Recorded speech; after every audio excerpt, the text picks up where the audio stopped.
Good morning. Thank you for coming to this very special Czech semester presentation, and happy to have you here on a beautiful Friday. Before I introduce our guest speaker, I wanted to acknowledge two old friends of mine, Dr. David Adams and Dr. Meredith Adams, right here. They are both retired professors from the Missouri State History Department. And for the last 17 years, they have been coming to at least one theme semester event every fall, making the drive over from Springfield. So glad to have you again today, David and Meredith. So this is the Czech semester, made possible because we have a partnership with the University of Hradec Králové in the Czech Republic. This partnership has only existed since 2018, but we've already accomplished quite a bit in a short amount of time. And our key contact person there, Dr. Zdeněk Beran, helped coordinate the Czech semester. We have 9 different faculty from the University of Hradec Králové speaking to us, most of them by teams, but a couple of them in person. This weekend, we have 13 students arriving from the University of Hradec Králové for a week, and then 2 other faculty. But today's speaker arrived a week ago with his son, 11-year-old son. Dr. Zdeněk Beran is an associate professor of history and director of the Institute of History at the University of Hradec Králové. He received his Ph.D. from the University of Hradec Králové in the field of Czech and Czechoslovak history. In his research, he focuses on Central Europe in the late medieval and early modern periods, with a special focus on nobility, peacekeeping, and the rise of the modern state. On Tuesday evening, he will be introducing the Czech film, The Elementary School, at 7 o'clock over in Cornell Auditorium in Plaster Hall. And then a week from today, he'll be back 10 o'clock for another presentation on contrasting U.S. and Czech culture and history. So please give a warm Missouri Southern welcome to Dr. Zdeněk Beran.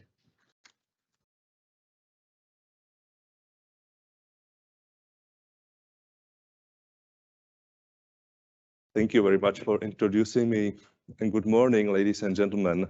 It's a really great pleasure and honor for me to talk here about our tiny country, but I hope you will find our not such a big country as yours, but I hope beautiful country interesting. You don't need to be afraid that my English won't be imperfect too much because I've my written notes, so I hope we will understand each other quite well. Yes, I'm really proud to be a part of the organizing team of the current Czech semester. I think it's something great. And I'm absolutely aware many of you don't know much about our country, and it's okay. I don't blame you. There are several facts I must respect. The distance between our 2 countries is around 5,000 miles. Czechia is, Czech Republic or Czechia is how many times you guess it's smaller than the USA? I had to count it, and it's 25 times smaller. So yeah, compared to the US, it's really quite tiny. We have only around 10 million inhabitants in our country. And what is probably the most important reason for the last decades, that we used to be part of the communist Eastern Soviet communist bloc until the year 1989. I hope a lot of things changed during the last 30 years, but still, you know, memory is something more without motion. So sometimes it's on Western countries, it's kept in their memory, like Czechs, those are something like Soviets, or what is that?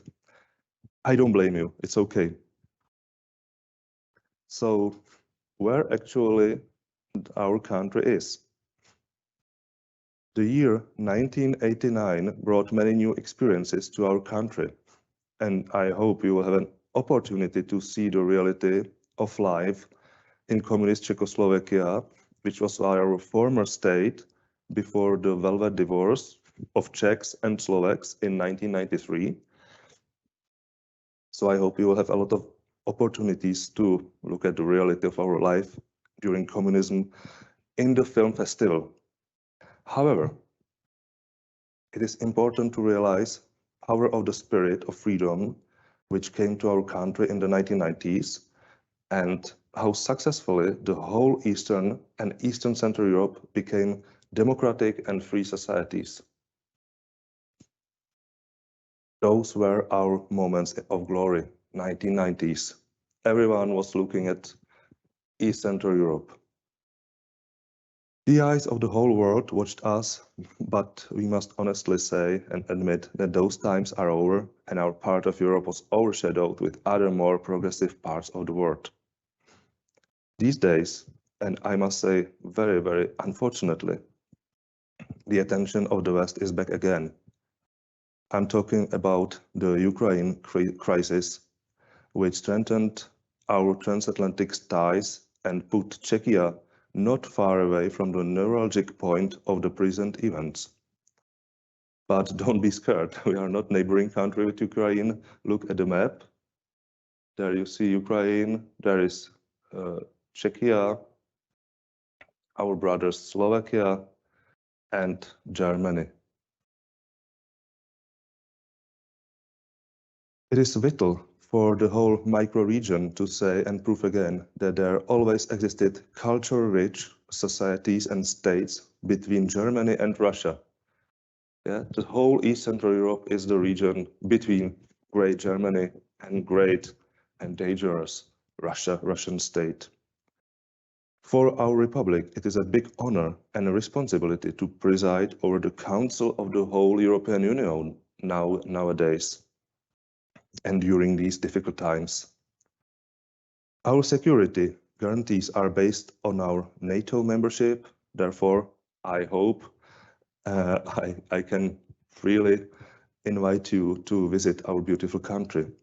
And as I wrote in the abstract of this lecture, students and faculty of the MSSU are invited to experience Czechia either in person or virtually. And that is something I would like to focus on today, to show you a little bit, to taste a little bit of Czechia.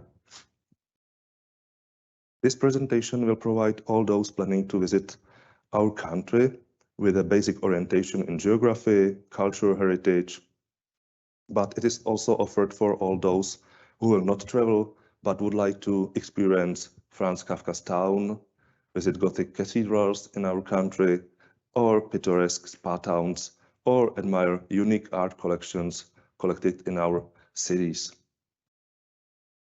I hope I will show you how to experience some of the main cultural sites as our capital Prague, my hometown.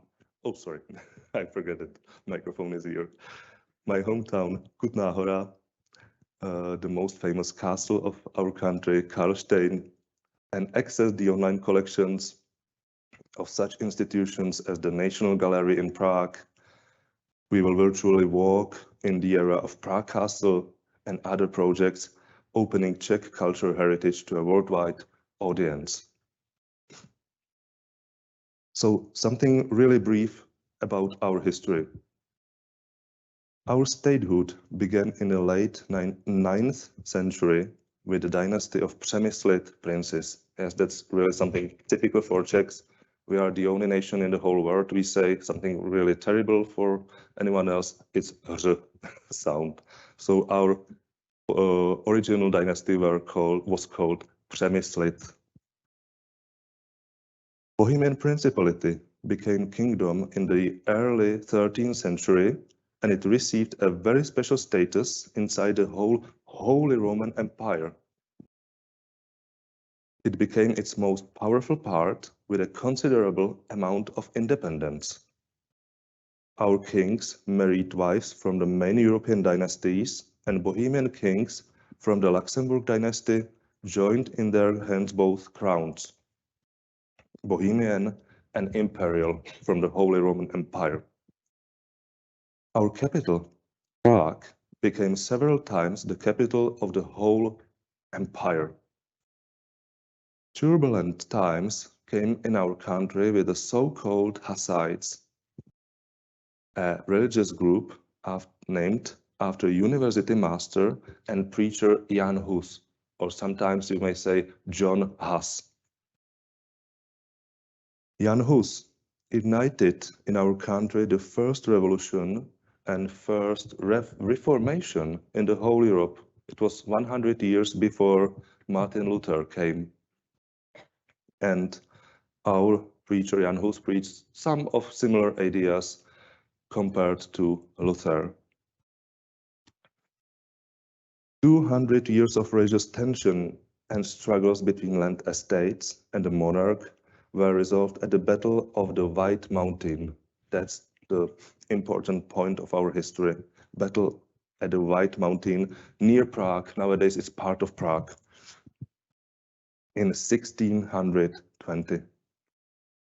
Bohemian Protestant estates were defeated. Bohemian state melted away in the Habsburg Empire, and Catholicism was imposed as the only legal religion. Maybe, it's a speculation, but maybe that's why there is a vast majority of atheists in our country, because like religion lost its validity, reliability, because there was imposal of Catholicism on the whole population. However, the ideas of the national revival were never fully silenced. The revival process proceeded during the 19th century with the result of an independent Czechoslovak Republic founded after the First World War in the year 1918. The 20 years of freedom and democracy between years 1918 to 1938, we call this period in our history as the First Czechoslovak Republic. It represents a very important reference point for contemporary Czechia, for us, for contemporary Czechs. It was like our first state kind of ideal. But the 20th century brought also many difficulties to our nation, and again, being honest, maybe we Czechs are still looking a little bit for our self-confidence. As a small nation, we tend to see ourselves as victims and only passive spectators of events around us. I think that should be changed somehow. Just a reminder of a couple of our national traumas. Year 1938. For Czech history, we will label it or call it a betrayal of Western powers at the Munich conference, resulting in loss of our borderland and ability to protect our country against Nazi Germany. During years 1939 to 1945, those were the years of German occupation.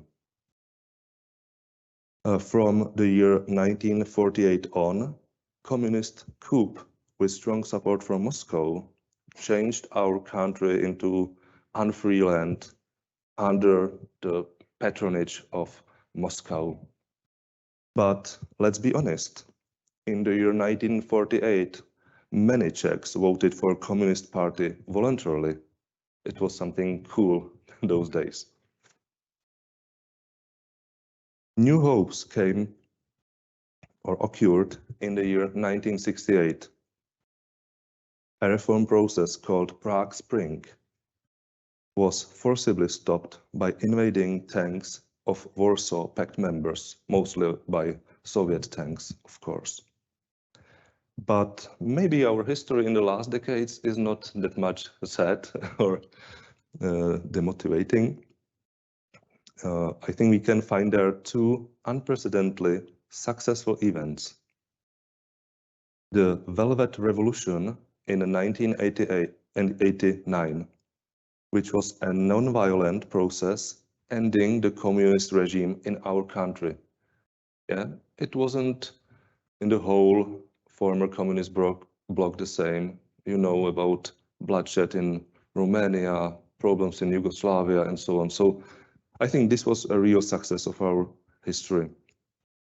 And the year 1993, we call it the Velvet Divorce, so split of our country, former Czechoslovakia. Many of you will remember our country more as Czechoslovakia, but nowadays we have to speak about Czechia and smaller part Slovakia.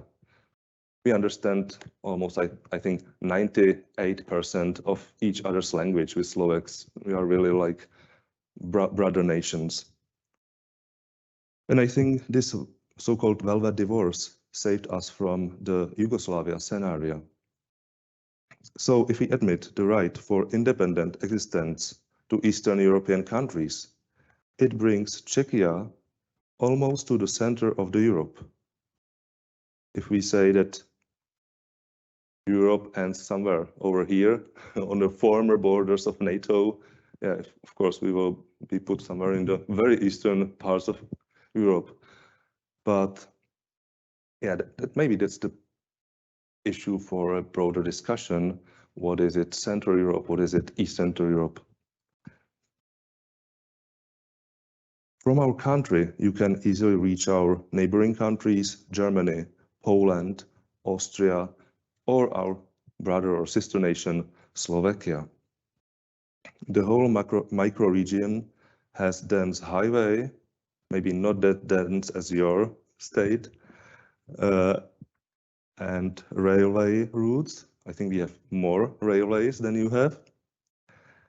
And I think quite developed and compared to yours, very cheap system of public transport connecting almost every village. And yeah, what is interesting for me, we have a lot of sidewalks in our country, so we are used very much to walk all the day. Czechia consists of 3 historical lands. The biggest part is called Bohemia. It's after the former Celtic tribe called Boii. So we adopted this name from original Celtic tribe, which lived in our territory. The second part is Moravia, is the eastern part. So, no, it's too tiny. Or maybe here. This is Czechia. Here, this is Moravia. And the smaller part is called, the smallest part is called Silesia. But the main part of Silesia currently belongs to Poland. Our national flag is the same as the flag of former Czechoslovakia. It consists of 2 equal horizontal bands of white on the top and red with a blue isosceles triangle based on the hoist side. Red-white bicolor are traditional colors of the Bohemia. Blue triangle symbolizes Moravia. Let's look at our coat of arms. In our quartered national coat of arms, we find 2 symbols of the former Kingdom of Bohemia. Silver lion in a red field, so we are also lions. Then there is Moravian checkered eagle and the black eagle of Silesia. Czechia has a very special geographical form because it is surrounded by mountains from all sides. It's like very natural keep in center of Europe. The highest peak is Sněžka mountain,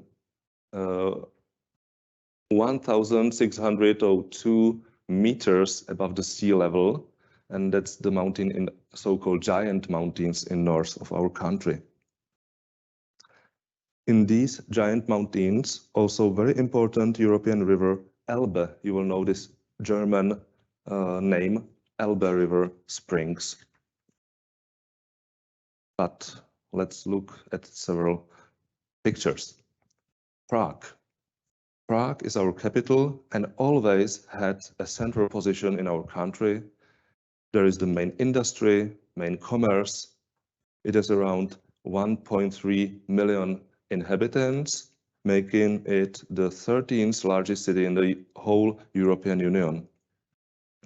Compared to the rest of our republic, there are pretty high prices for accommodation, but also people who work in Prague have higher salaries than in the rest of Republic.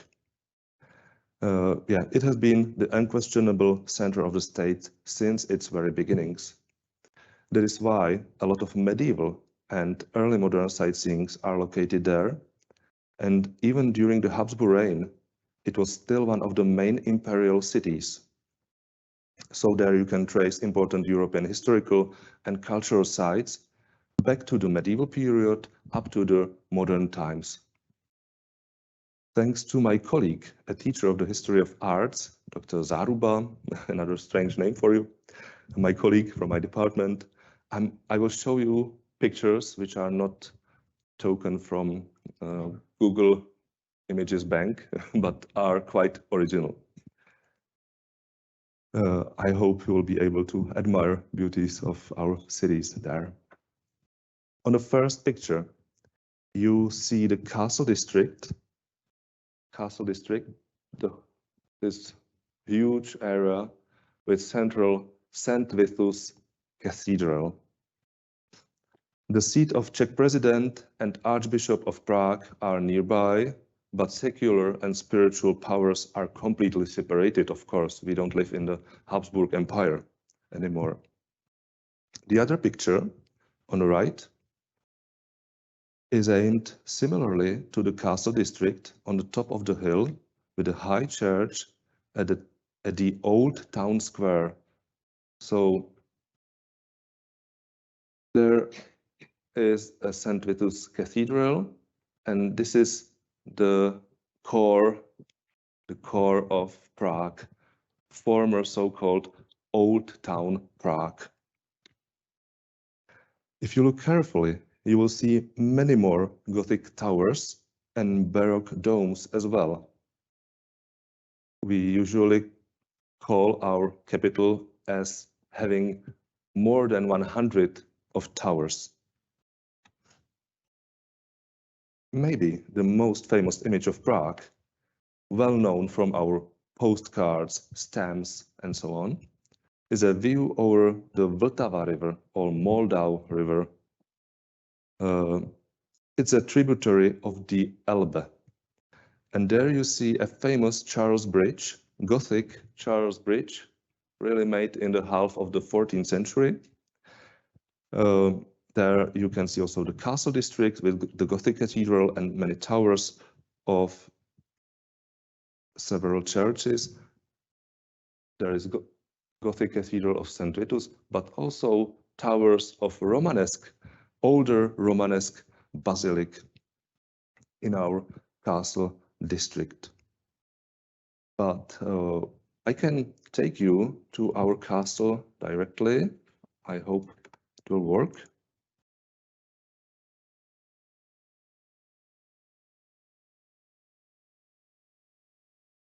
And I have no problem with sharing this presentation with you. So if you would like to come here again once more, you can do it. So Prague Castle, you can click on virtual tour. It's not able to maximize it, but it doesn't, never mind. So, and you can continue your way. This is the first courtyard. And I hope everyone who is going to the Czech Republic in December will see it by his or her own eyes. There is a beautiful view from Castle District to Prague, but we will walk further. And now you see the whole city with Baroque domes, towers, and so on and so on. So you can use this website. Yes, this is our St. Vitus Cathedral. We could be talking about it the whole hour. So only for your basic orientation, you can try this, visit this site. Yeah, let's go to another picture. We are still in Prague, and this is a view of the historical buildings with the church in the old town square. So that was the economical commerce center in Prague from the Middle Ages.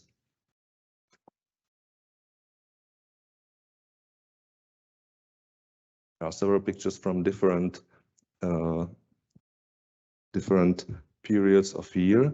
So I think spirit of our capital doesn't disappear even in winter. Only the town looks more melancholic. Yeah, we have lower temperatures right now in Czech Republic. It's raining there. I wish you so here. And there is another beautiful, huge building, which is a monastery, Premonstrate monastery called Strahov. It's not important. So there are also a lot of monasteries. Not all of them were destroyed by Hussite revolutionary movement. Yeah, so not only Gothic art, but also Baroque. A lot of what you will see in the city is medieval, but Baroque art is also strongly present, and many unusual visual surprises awaits you there. As for example, a church, and I'm talking about oh, maybe I will use this.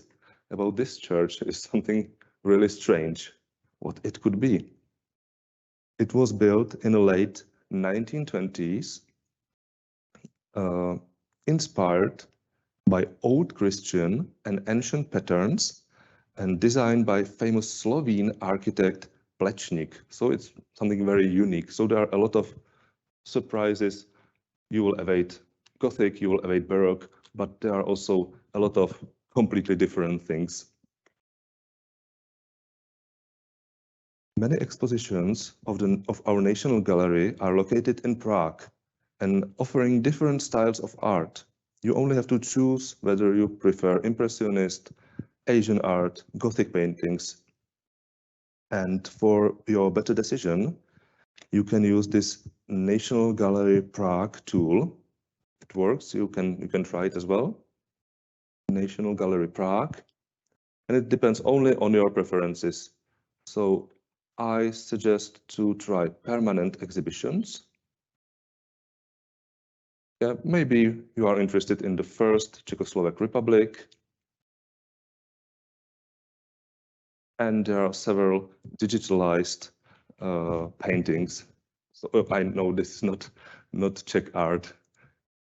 I'm sure you know what is that, but medieval art in Bohemia during the Middle Ages. There are also a lot of images. Yeah. So Gothic painting was not only made in Germany or France, but also in East Central Europe. So you are welcome to check it out. Our government supports our regions because there's a really strong center in Prague, but regions are supported with infrastructure and employment opportunities. In every region, a university is located to attract educated people there. University of Hradec Králové, which I'm representing here, is located in the eastern Bohemian city of Hradec Králové. So you will arrive here. There is our airport, spend few days in Prague, and then travel eastwards to Hradec Králové. It means, it could be translated like Queen's Castle. The meaning of the town is that. And majority of our trips will be planned in this eastern Bohemian region. I will show you something. Hradec Králové is usually called the Salon of the Republic or Metropolis of Eastern Bohemia. Little less than 100,000 inhabitants live there. Hradec has the second highest prices for flats and houses after Prague. It's a very expensive city. I think it's due to its very friendly and healthy conditions. There are a lot of parks, cycling routes, and opportunities for culture and sport. 3 universities are located in the town, so we have to compete. But historically, Hradec has always been one of the biggest Bohemian towns near the important route from Prague to Poland and further east. It was also the most important royal dowry town, belonging directly to Queens of Bohemia. The main cathedral of the Holy Spirit reminds us of Baltic Gothic style, which uses bricks instead of stones. So yeah, this is the Cathedral of the Holy Spirit. But let's move further, and this is my hometown. If I told you Prague and Hradec Králové are beautiful cities, they are still overshadowed by one another in my mind. Kutná Hora. I must say it because as a resident, I had to say that. Nowadays, a little bit sleepy and provincial town, which wakes up as first buses brings tourists from Prague, but it used to be the second largest city in medieval Bohemia. The secret of the Central European Klondike was silver. Look at the city coat of arms. What do you think it could mean? But don't be fooled with the medieval picturesque facade. If you want to imagine the medieval look of my hometown, you really have to remember all the cruelty, deviousness, and savagery of a gold rush, really similarly to Klondike in here. Streets in the old town of Kutná Hora look a little like they had no planning. It's absolutely different from Joplin. It grew up organically. And there is a really big concentration in such a nowadays small town. There is a huge concentration of large architecture, cathedrals. The main church, you can see it over there, St. Barbara, was built in the style of classic French Gothic cathedrals, similar to St. Vitus in Prague. The white building on the right side used to be the biggest structure in the whole town and is the Jesuit College, which represented a symbol of overall submission of proud Protestant town to Habsburg Catholic power. But fortunately, this is the past, and the relations between Catholic and non-Catholic Christians are prospering well now. We are still in Kutná Hora, so Gothic Cathedral of St. Barbara. You can find this inside. There are several chapels with different walls, different styles, different paintings. And this is something really strange. What is that? Is that Baroque or Gothic? What do you think? This is the second church with parameters of cathedral in Kutná Hora. It can't be called a cathedral because it wasn't a seat of a bishopric, but the style, architecture is completely as for cathedral.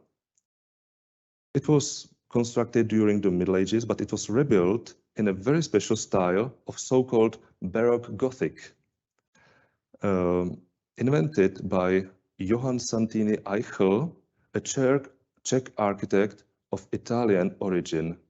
So it's really something special.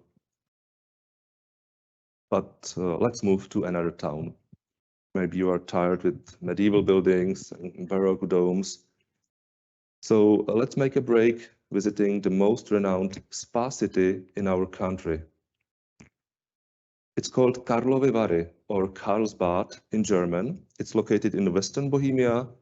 It was also founded very early and got its name from the Emperor Charles IV. Its architecture will bring you to the late 19th and early 20th centuries with a ruling neoclassical spirit. The town is well known with a world-renowned film festival organized every summer. Leonardo DiCaprio, Scarlett Johansson, Michael Douglas, Robert Redford, Richard Gere, Sharon Stone, Jude Law, and other Hollywood top celebrities have visited this festival. And another Charles, that was Karlovy, like Charles Spa. This is Charles Stone, Karlštejn. So always, or quite often, we hear the name Charles. It's because the Charles IV was maybe the most important ruler of Bohemia. Yeah, that's our last trip to the Middle Ages for today, and it's the Imperial Castle Karlštejn. Founded in the half of the 14th century by Charles IV as a safekeeping of the imperial regalia and Bohemian crown jewels. It hides another very special jewel inside. Look at this. This is something like Sainte-Chapelle in Paris for Bohemia.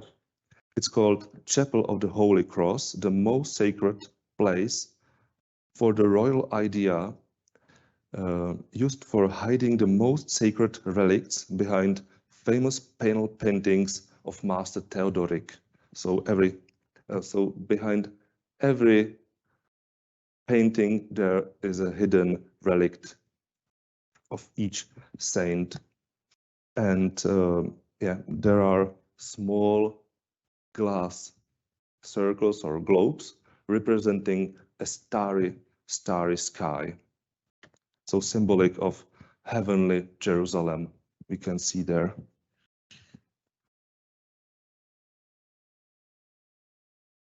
And this is our small Windsor Castle in Bohemia. Yeah, and this is really in southern Czechia. It's called Hluboká Castle. It was constructed in the neo-Gothic style by important Schwarzenberg family, princely family, to be really reminiscent of the Windsor Castle. And our last visit for today is something from the eastern Bohemia, Hospital Kux. And who is coming to Czechia in December, we will visit it together. Hospital Kux was constructed thanks to the idea of Count Franz Anton von Spork to change a usual village, into a world-renowned spa and hospital for army veterans. Currently, the hospital building has been used as a museum of Baroque art and Czech pharmacy, so it's also interesting to see how medieval and early modern pharmacy looked like. And several more invitations for you. If you would like to explore something more, you can try Virtual Czech website, but I'm sorry it's in Czech, but it will be clear to you if you know something interesting, monastery in Bromov or other important sightseeings, you can try it. Or another platform is 3D Česko. It's Czech translation of Czechia, 3D Česko. I have no idea why there is MiG-29 here. Maybe we used to have it in our air forces several years ago. Now we have, I think our Czech air forces consist of 20 Gripen fighters, not much a strong force.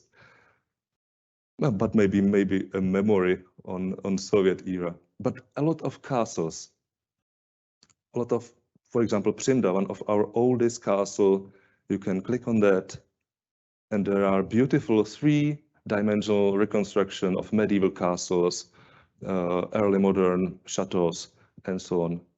Maybe it needs more time. We can try one castle.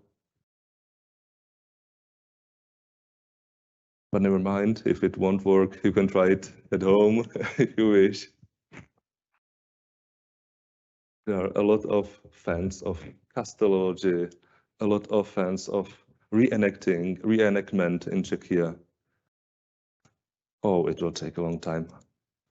You can, if you are interested, please try it at home. So 3D Česko, or this application, it's for cell phones. It's called Visit More. I think it's based on cooperation of a Czech company with one American, very good, renowned IT company. So you can use it on your cell phone, and it's like extended reality, or what's the real name? Sorry, I'm a historian. I'm not a specialist in IT.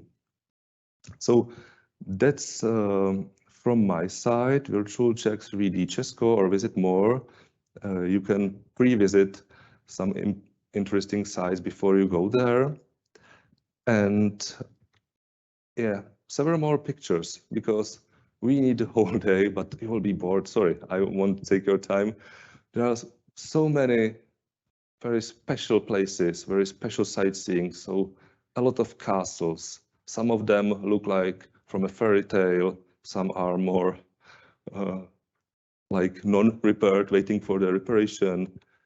Something very special from a Baroque style, Romanesque buildings, and not only Prague, not only Hradec Králové, not only Kutná Hora, but also another medieval towns, because almost our city has got its medieval center. So it's very interesting to reconstruct, to work on reconstructional maps and see how it looked like 5-6 years ago. So thank you very much for your attention, and I hope I helped a little bit to intensify your desire to visit Czechia. Whether physically or online, it's up to you, but thank you very much and have a nice day.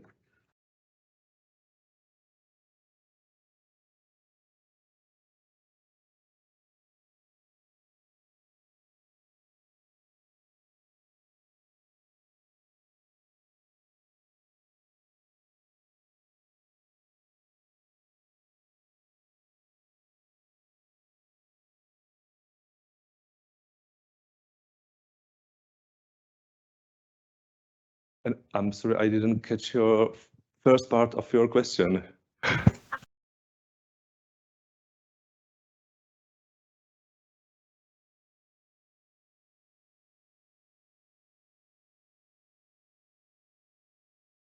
Yes, the majority of them. You know, there used to be hundreds of castles, and also we call it like fortresses or small castles. There were thousands of small castles in our country. So some of them look like only a tiny hill. Some of them are still preserved, but the bigger castles, the majority of them is still preserved. And it depends on owner. Some of them are owned by our state. So yeah, some are now owned by former noble families. It also can happen. I think there will be a lecture by one of these noble families. And some are like kind of lost, being damaged, destroyed. Yeah. But there are really hundreds of big castles and thousands of small of these. So thank you for your question.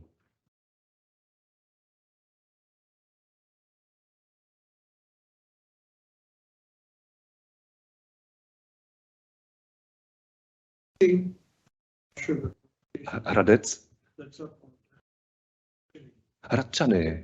Which was the administrative capital, I believe, Bohemia, certainly in the town of Habsburgs, still. Yes, the city of Prague during the Middle Ages consisted of 3 towns, independent towns. There was an old town, the biggest, the center of commerce, so-called New Town, which was founded by Charles IV. And on the other side of Vltava River, there was a Hradčin, or castle district.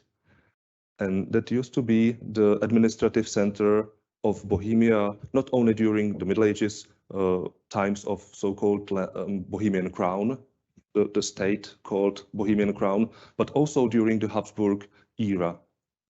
Nowadays, there are ministries, there is the seat of our president, Archbishop has got his seat there, and some other important institutions. On the former castle district, Hradčany, there are also embassies. I think American embassy is also there, not far from the castle.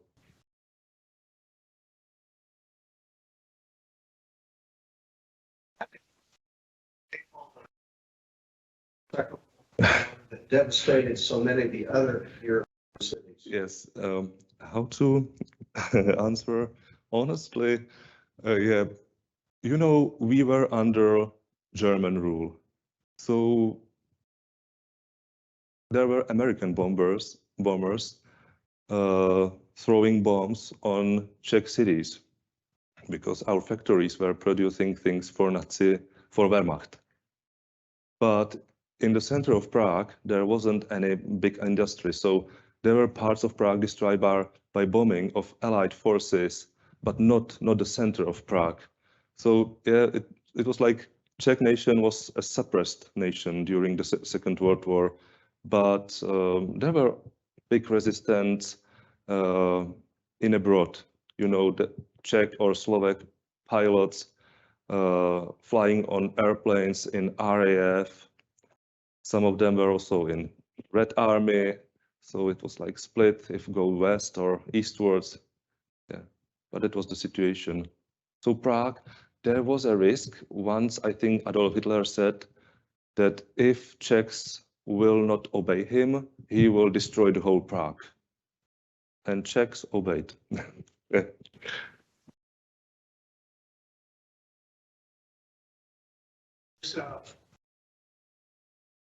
Beautiful monument in Prague. Very surprised when I was told that on the monument, it states that 3,000 Czech pilots went to London, went to Great Britain to defend London. Being the war for 1 month, they were the actual people that flew the Spitfires and the Hurricanes. Yeah. So they played a role in that. My question is, historian Ajp Taylor, he's an Englishman, he's dead now. He claimed that one of the big problems of Europe after the First World War was the collapse of the Austro-Hungarian Empire. It was split into these little countries, and they couldn't unify to act as in defense of themselves. Sense. It's a very difficult question. I think nowadays the structures as European Union and NATO are doing the same role and maybe even better, because there were problems inside of Austrian or Austro-Hungarian Empire. There were like preferred languages, German and Hungarian, with a lot of people speaking Slavic languages, like inhabitants of the second category. So still among Czechs, you will find voices calling for it would have been better to keep those Austrian Empire, but it's like doing a virtual history. I don't want to do that. Who knows? One last question. So whenever you were talking about, you hope that in European Czech people, like, you know, it's this way, take a higher role in their, you know, insert themselves in like your presence. I was just wondering if you had any like ideas about what the best way might be to go. Nowadays, you mean? Yes, yeah. Oh, I'm not a politician.